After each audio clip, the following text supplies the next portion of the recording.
Well, today's the day. Potatoes going in the ground.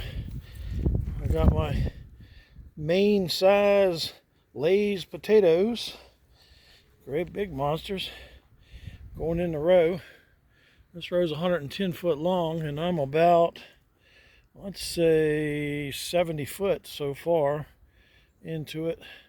And I'm hoping that this tote, which that's the tote back there sitting on the ground, I had to dump it upside down to get these things out of here. But these ones on top got legs on them, so I'm having to turn the tote over and carefully pull them out so as not to rip the roots off, and get them separated from these beautiful cedar chips. I put a few little cedar chips. I left some in there with the roots and all to keep the critters from getting in there chewing on them, making snacks out of them, and the voles and moles and everything else, because you know how Lay's potato chips are. You just can't eat but one.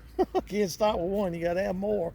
So I imagine that same line of thinking goes with everything else. So thought I'd let you know that's what I'm doing out here today, trying to get one row planted here before it rains in about an hour. And then I'll come back out here and plant the other three between rains. So I hope you'll have a good Friday afternoon. Talk to you later. Bye.